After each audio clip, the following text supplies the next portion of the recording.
Mrs Chatterjee versus Norway एक बहुत ही special film है, बिकॉज ये एक माँ की स्टोरी है और ये पूरी स्टोरी एक असली माँ ने सही है। तो उसको स्क्रीन पे ट्रांसलेट करना एक बहुत बड़ा चैलेंज रहा ही है, बिकॉज उसमें बच्चे भी इन्वॉल्व हैं, बच्चे अभी भी हैं। जब बच्चे होते हैं तो आपको बहुत केयरफुली चीज़ों को करना पड़ता है, बच्चों के ऊपर बुरा असर ना पड़े। So it was very challenging उसको सब लिखना। फिर ऊपर से मैंने बहुत टाइम स्पेंड किया समझने के लिए लॉज क्या हैं। जब तक आपको लॉज नहीं समझ में आते आप कैसे कर सकते हो। फिर आपको लॉ समझना, मेरे को लॉ समझना पड़ा, मोटा मोटा child law, then human rights, ये सब, और वो भी यूरोप के जो अलग हैं और जो नॉर्वे के अलग हैं। तो काफ़ी स्टडी करना पड़ा टू मेक इट इन सच ए वे ताकि नॉर्मल लोगों को समझ में आए। वो तो स्क्रिप्ट का भी पावर होता है ना, स्टोरी का जो पावर होता है वो, एक बार आपकी राइटिंग पावरफुल होती है। And I would like to thank our writers also, Rahul and Sameer.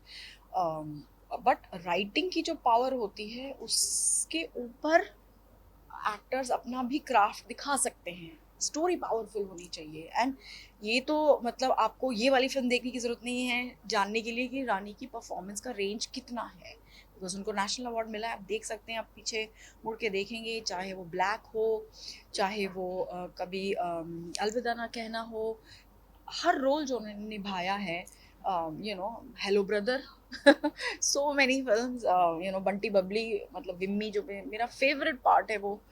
सो सो वो तो परफॉर्म आउटस्टैंडिंग होने ही वाली थी फिल्म, उसका तो मेरे को कोई डाउट ही नहीं था। मेरे को बस ये था कि स्क्रिप्ट उस रानी के लेवल के परफॉर्मेंस की हकदार हो। लकीली हुई। सी, एक तो आइडेंटिटी ऑफ अ मदर जो होती है वो एक बहुत बड़ा मैसेज है, क्योंकि अ, एक माँ जो होती है वो किसी भी देश में एक माँ होती है, और वो अपने बच्चों से जुड़ी हुई होती है। आप उसको बता नहीं सकते कि आप अपने बच्चों को हाथ से खिलाओ या आप अपने बच्चों को कांटे चम्मच से खिलाओ। अलग अलग कल्चर्स के अलग अलग चीज़ें होती है, यही ब्यूटी है देश की और यही ब्यूटी है वर्ल्ड की। Everything is not the same, her film same नहीं होती, हर बच्चा सेम नहीं होता, हर स्टोरी सेम नहीं होती, हर फैमिली सेम नहीं होती है। सो एक overall rules for protection definitely होने चाहिए। I very strongly believe in child rights. और मैं बहुत ज़्यादा फैमिली स्टोरीज मेरे को अच्छी लगती हैं, फैमिली के डायनामिक्स मेरे को बहुत अच्छे लगते हैं। तो तो मेरे को ये जो सारे टॉपिक्स थे, कोर्ट रूम ड्रामास बहुत अच्छे लगते हैं, तो ये सारे जो टॉपिक्स थे इनमें डील करने में I think I was looking forward. See, क्या होता है ना, आपका एज अ डायरेक्टर आपका कुछ स्ट्रेंथ्स होते हैं। लाइक आई फील, ऐसा हमें लगता है, बताओ, बट आई फील मेरी स्ट्रेंथ है फैमिली। I understand. अभी जैसे मेरी पहली फिल्म में फादर सन स्टोरी थी, उसके बाद में आपको रोमांस भी दिखता है, आपको ब्रोमांस भी दिखता है, आप एक चेस में रहते हो पूरा टाइम, कुछ गुम जाता है आप उसको ढूंढने जाते हो। उसमें आप कॉमेडी में भी जा सकते हो। अब जैसे हमारी इस वाली फिल्म में मिसेस चैटर्जी के बच्चे ले गए, वो भी एक चेस रहा, but that was a court room drama. But ये जो ऐसे मूविंग टॉपिक्स होते हैं कि आपकी फैमिली को एक चीज़ चाहिए, ये मुझे बहुत एक्साइट करते हैं। देखो, डायरेक्शन में तो मैं पर्सनली अपना हार्ट पहले यूज़ करती हूँ। मैं पहले स्क्रिप्ट देखती हूँ ना, आई फील ये मेरे को स्क्रिप्ट कहाँ टच करी है। Like am I feeling it in my bones और am I feeling it in my brain, कि मेरे को लग रहा है कि हाँ अच्छा, ये अच्छा प्रोजेक्ट बन सकता है। ये दो अलग अलग स्क्रिप्ट्स हैं, अलग अलग वे में मैं ये वाली स्क्रिप्ट्स पढ़ती हूँ। तो उसके हिसाब से मैं डिसाइड करती हूँ। मैंने शोज़ भी किए हुए हैं, टीवी भी बहुत किया हुआ है, एमटीवी बहुत किया हुआ है। तो स्टोरीज बहुत मैंने हैंडल की हैं। और टीवी में क्या ब्यूटी होता है, आपको इमीडिएटली इमोशन के साथ हैंडल करना पड़ता है। आपके पास ये प्रेप का टाइम नहीं होता है, आप सेट पे जाओ, शूटिंग करो और आ जाओ। सो उसी के अंदर आपको एक्टर्स के साथ भी डील करना पड़ता है, आपको इमोशन के साथ भी करना पड़ता है। सी टू इट की जब आप पूरा शो रेडी होता है या फिल्म रेडी होती है, जो बंदा देख रहा है उसको भी फीलिंग आए। Thank you. आई मीन मेरे लकीली बहुत ही अच्छे मेंटोर्स रहे हैं, इम्तियाज़ अली, अशमित अमीन, मैंने अनुराग बासु के साथ काम किया है on kites, then I have worked with Sujit Sarkar, I have worked with Saket Chaudhary, I have worked with a lot of great directors। और हर फिल्म, हर project as an assistant director आपको कुछ ना कुछ सिखाता है। टेक्निकली, इमोशनली भी आप सीखते हो कि कैसे एक सेट पे जाया जाता है, कैसे आप डिसाइड करते हो कि आप कैमरा कहाँ रखोगे। हर डायरेक्टर का अलग पसंद होती है, बट कुछ टेक्निकलिटीज़ कॉमन होती हैं। तो ये आप सिर्फ स्क्रिप्ट लिख के सेट पे आते हो, ये आपको नहीं पता होता है। एज एन असिस्टेंट डायरेक्टर आपको पता होता है कि जब एक प्रोड्यूसर पैसा लगाता है, उसको पैसे को हैंडल मैनेज कैसे किया जाता है। This is my learning. For example, अगर आप अनुराग बासु की फिल्म, जैसे मैंने अभी आई वर्कड ऑन काइट्स, मेरे को हर शॉट के बाद ओके होने के बाद फिर डायरेक्टर जी आस्क मी, अभी तुम्हारे हिसाब से क्या लेंस लगनी चाहिए इस सीन का, ये इमोशन के लिए। तो आपको सोचने पे मजबूर होना पड़ता है कि हाँ, मेरे हिसाब से अभी 50 हुआ है तो अभी 35 होना चाहिए सीन के हिसाब से, या अभी आपको 9 चाहिए। So these are your learnings. Editing very big part, how you understand कैसे शॉट टेकिंग होती है, या आपको एडिट पोस्ट प्रोडक्शन से पता चलता है। फिर उसके ऊपर म्यूजिक कैसे बनता है ताकि वो सीन को उठान मिले और जो देख रहा है उसको इमोशनल कनेक्ट मिले और स्टोरी भी पुश हो। ये आप सीखते हो सेट पे। आप डायरेक्टर्स को असिस्ट करते हो तो आप ये सीखते हो। रणबीर के साथ तो बहुत मेमोरेबल मोमेंट्स हुए हैं। Ranbir is of course acting wise तो वो टॉप ऑफ द गेम है ही, but as a person to work with also तो जो समोसे वाला सीन हो रहा था एक बार, मेरे को याद है कि जब वो चटनी डिप करता है तो हम लोग, क्योंकि हम लोग उसको पकड़ाते हैं समोसा, तो हमेशा वो क्योंकि समोसा ऐसे दिखना चाहिए, तो अभी आप शॉर्ट में समोसा उठाते हो तो आप शॉर्ट कट तो नहीं कर सकते, तो हम वो समोसा को थोड़ा सा बाइट कर देते थे।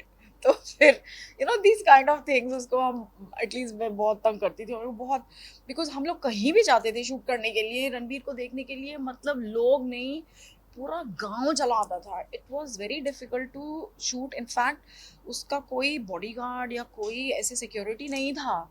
सो मैंने एक दिन बोला, भाई मैं इतने लोगों को नहीं हटा सकती हूँ, तुम प्लीज़ किसी और को बुलाओ। सो ही सर, अच्छा ठीक है ठीक है। सी, फीमेल स्टोरीज तो हमेशा से बनती आई हैं, बिकॉज फीमेल इमोशनल जो कॉम्प्लेक्सिटी होती है, that's always fun to watch, and आपको एंगेज भी करती है। आपकी माँ होती है, बेटी होती है, फ्रेंड्स होते हैं हुआ गर्ल्स, और सो वो तो एक हमारे पार्ट, लाइफ का एक हाफ पार्ट तो है ही ना, बिकॉज इतने तो लड़कियां आसपास हमारे होती ही हैं। अभी जो लड़कियां आ रही हैं इस फील्ड में, दे शुड डेफिनेटली कम। अभी टाइम आया है कि फीमेल डायरेक्टर्स का भी क्या गेज है, क्योंकि आप सिर्फ डायरेक्ट करने के लिए डायरेक्ट नहीं कर सकते, आपको टेक्निकल नॉलेज होनी चाहिए। So there are now film schools in India. अब जैसे मैंने अप्लाई किया था फिल्म इंस्टीट्यूट में इन पूना, मेरे को तो एकदम रिजेक्ट कर दिया था, बट अभी और ऑप्शंस हैं आपके पास। आप विस्लिंग वुड्स जा सकते हो, आप ये कर सकते हो। तो women who want to do film making, अभी ऑप्शंस हैं, and they should, because when women write stories, वो अलग होती हैं और उनका जो देखने का नज़रिया होता है वो अलग होता है और अच्छा होता है। बिकॉज अभी आप स्टोरीज, फॉर एग्जाम्पल आप बताओ, हम से the Queen's Gambit, it's a story about a female chess player. उसमें कोई स्टार नहीं है, उसमें एक लड़की की कहानी होती है जो चेस खेलती है। अभी अब यही स्टोरी को 15 साल पहले ले लो, भले ये नहीं चलती, लोग बाग नहीं देखते इसको, बट अभी story telling has improved. Story telling का टाइम है ये। आपकी स्टोरी आप अच्छे से उसको बताओगे, अच्छी स्टोरी होगी, लोग देखेंगे। यस, एक तो love stories, I love them, I also hate them, तो इसलिए एक तो बनानी ही है, और मैं बहुत बनाना चाहती हूँ। देखो, फैमिली कॉमेडीज, फैमिली स्टोरीज, ऐसी फिल्म्स जो आप अपने, जो मेक व्हाट, ये मिसेस चैटर्जी वर्सेस नॉर्वे का विक्ट्री है। मैंने जिससे भी बात की है ना, उसने यही बोला है, हाँ यार मैंने देखी अपनी मम्मी के साथ। जब आप अपनी माँ को अपने सोशल प्लान में इंक्लूड कर लेते हो टू वॉच अ फिल्म, ये एक बहुत बड़ा क्रॉसओवर मोमेंट होता है for a director, end of course for the actor who played that part, कि वो आपको खींच के लाया है। तो yeah, I mean there's lots to do, but I like family stories, family comedies, mummy papa की स्टोरी हो, भाई बहन की स्टोरी हो, शादियों की स्टोरी हो। My first film was set in a wedding stories भी मेरे को बहुत अच्छी लगती है। वेडिंग गाने शूट करना, वेडिंग के कपड़े, ये सब आई लव इट। यस, मेरा एडवाइस ये है, सबसे पहले फिल्में टीवी पे मत देखो, हॉल में ऑडियंसेस के साथ देखो, नंबर 1। नंबर 2, स्क्रिप्ट पे काम करो। आपकी स्क्रिप्ट अच्छी होगी तो ट्रैवल करेगी। आपकी स्क्रिप्ट लेवल पे मत बोलो कि कोई पिकअप नहीं कर रहा है, वो पिकअप नहीं कर रहा है क्योंकि कमी आपके स्क्रिप्ट में है। स्क्रिप्ट पे काम करो। If your script is good, there are lots of producers waiting and actors waiting to hear fresh stories, fresh voices. कौन नहीं सुनना चाहता है? सो स्क्रिप्ट पे काम करो। बहुत रीजंस थे, बिकॉज इसमें एक तो language was a big problem, क्योंकि हमें Bollywood film, Hindi film industry के लिए बनानी थी, बट एक्चुअली स्टोरी हुई थी नॉर्वेजियन में, और नॉर्वे की कंट्री में लॉज सारे इंग्लिश में लिखे हुए हैं, लेकिन फैमिली के जो इन लॉज और पेरेंट्स हैं वो सब बंगाली बोलते हैं, बच्चे नॉर्वेजियन बोलते हैं। ये सबको लेके एक ऐसा स्टोरी लिख के लोगों तक पहुंचाना ताकि लोगों को भी समझ में आए बिना ये लैंग्वेजेस सुने। तो it was a challenge to write it and cast it. Favorite memory with Rani Kutty? Oh, so many, so many. um, Actually बहुत memories हैं, but I will say one. See, story, film की story में एक जो मेरे को बहुत ज़्यादा टच किया था कि आप रानी को फिल्म में सिर्फ खाना खाते एक ही टाइम देखते हो, जब वो गुस्से से चाकू अपने मुंह में डालती है, लेकिन खाती नहीं है इतना। आई मीन खाती नहीं है, you don't see her eating that much, because वो it's a for her it's a fight. वो उसकी लड़ाई है कि आपको लगता है कि हमें कांटा चम्मच से खाना नहीं आता, लोग खा के दिखाते हैं, but is she eating? No.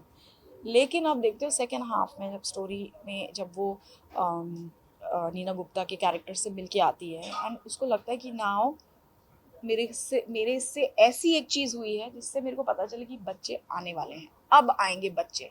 तब वो बैठ के जो खाना खाती है, oh my God, it's it's a cinematic moment of genius, because पूरी स्टोरी आके वहां पे आपके लिए रुक जाती है कि ये लुक एट दिस मदर यार, उसने इतने दिनों से खाना नहीं खाया है, और जो परफॉर्मेंस रानी का रहा है उस शॉट में, it's one take perfect. Actually Imtiaz Ali और रणबीर कपूर दोनों बहुत ही फ़नी लोग हैं, और नरगिस फाकरी ऊपर से her sense of humour is incredible. तो वॉचिंग इन लोगों का work, the way they were working was so funny, it was amazing. बहुत ही फनी सेट था वो। One actor you wish to direct next? There are many actors, all the actors, but right now my favorite Ranbir, Alia, Aneet Padda, Ahan. I love them. What performances, what faces, it pushes you to the next generation. आपको लगता है हाँ ये generation का अब ये look है. So yeah, I want to work with them.